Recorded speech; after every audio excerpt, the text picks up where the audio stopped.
All right.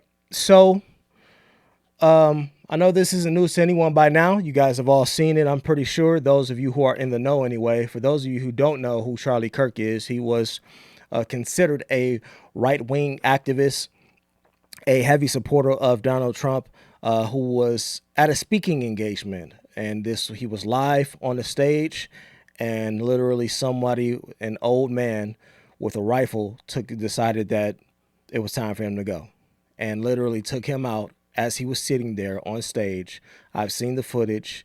It's grotesque. Um, it's jaw dropping, and I've seen a lot of terrible stuff throughout my years on this planet. Um, and I guess regardless of whether you agreed with him or not, regardless of whether you agree with his political views, with whatever political party he sided with, I don't see how anybody can look at this situation and see this guy who had a full-on family. This guy was a family man, by the way. This dude was a family man. He had kids. He had a wife. He has videos out there with him spending time with his family. I guess over the years, I know America's desensitized. We've gotten to a point to where we're heavily desensitized to violence and stuff like that because we see it all the time and it happens every day. And we see the videos, and because of technology, we have the footage and we have all of this content and media circulating around to where everybody can just pull up anything and watch it. Right? I know we're desensitized because of that, but I guess I've just gotten to a point to where I value life. I do. I value life. I do. And I especially value the lives of people who spend their livelihood just going around, not harming anyone. This guy wasn't going around shooting people. He wasn't going around threatening people. He wasn't doing anything but just speaking his mind. Just like Dr. King, just like Malcolm X. And he was literally assassinated on stage, just like them. And so the father in me goes to immediately to his children that will one day have to deal with and see this footage because it's going to be available to them, and see their father's last moments. The video is, it's bad. It's bad. And there's no way he lived through that. There's no way. It's bad. It's bad. I mean, you can see the wound and he just goes limp. Few things. I want to bring in Raydon Desheen. She was at the event right now. She saw the attack. She's on the phone. Raydon, I hope I'm pronouncing your name right. If you could tell us where you were, what you saw, what happened. Yeah, so I was clear up at the front. So they had the tent set up for where Charlie was going to be, and then they had the cattle grade set up with a little walkway for the people that were going to debate him, and then I was the grate right behind it. So I was right by the walkway. So I was right up front. And then what happened when the actual shot was fired? Where were you? What did you see or hear? So I was.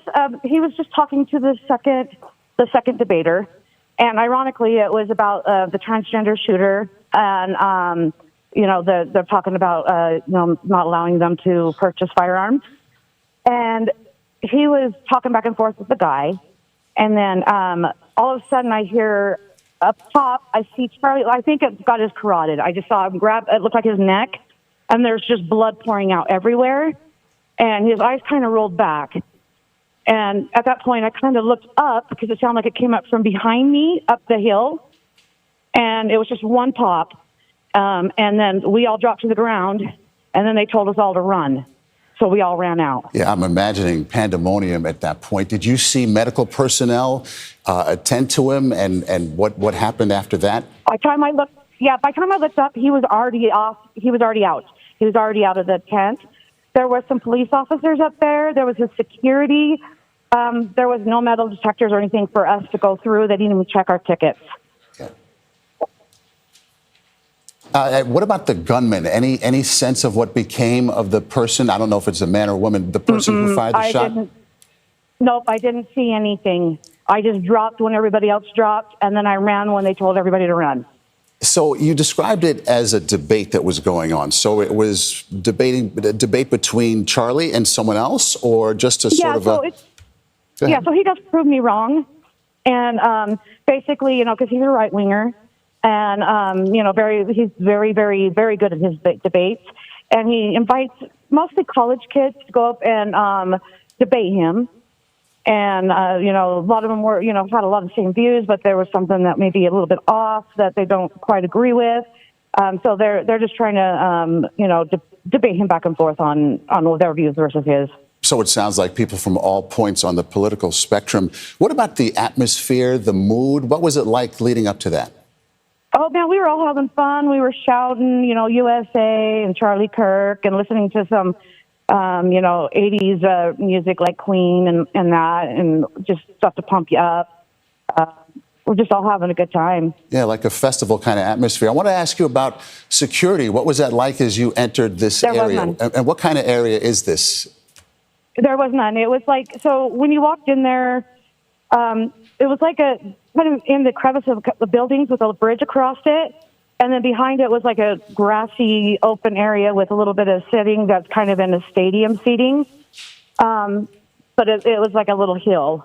And It's unfortunate, but this is one of the risks that you have to deal with when you spend your livelihood going around giving your thoughts as a career, because you have extremists on the other side always. It doesn't matter what side you're on, you're always going to have an extremist on the other side that's willing to take you off the board. And they're saying that this old man that shot him was openly saying that he'd do it again. I don't know how true that is. That hasn't been confirmed by anyone other than nearby people who hearsay and saw they heard it. But to take this man off the board because of his political views is some evil, evil shit.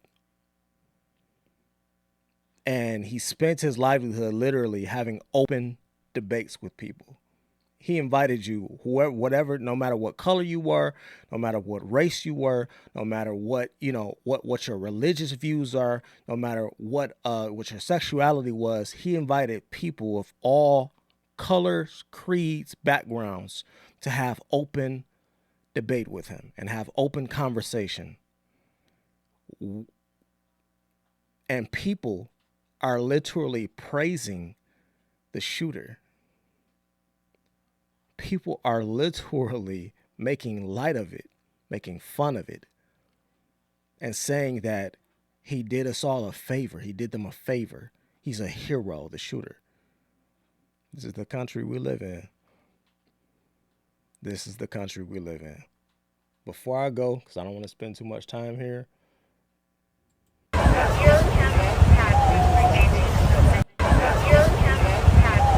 There he is right there. That's your shooter.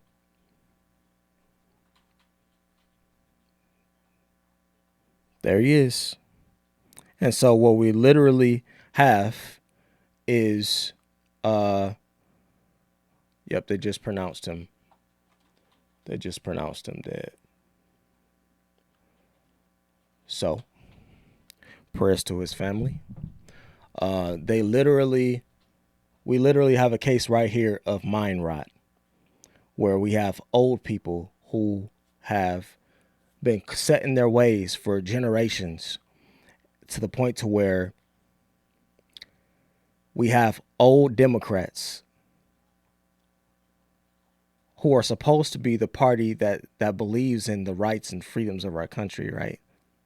The right to speak freely, the right of free speech. But their minds have been so warped by this point to where they're willing to actively take you off the board.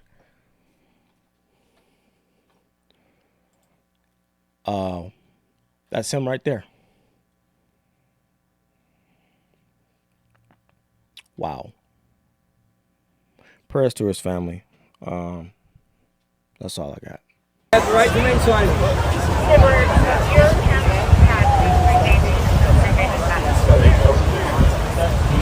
Has the right to remain silent.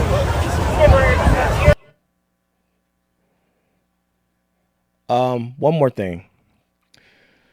A lot of people are going to call back to, and they're going to bring up his views on gun violence, and they're going to point to a specific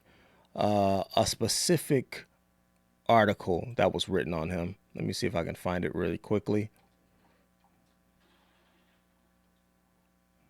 This is the video a lot of people are going to cite to justify this shooting. Deaths every single year. So I think it's worth to have a cost of, unfortunately, some gun deaths every single year so that we can have the Second Amendment to protect our other God-given rights.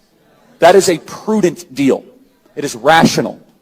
Nobody talks like this. They live in a complete alternate universe. So then how do you reduce? Very simple. People say, oh, Charlie, how do you stop school shootings? I don't know. How did we stop shootings at base? I think it's worth to have a cost of...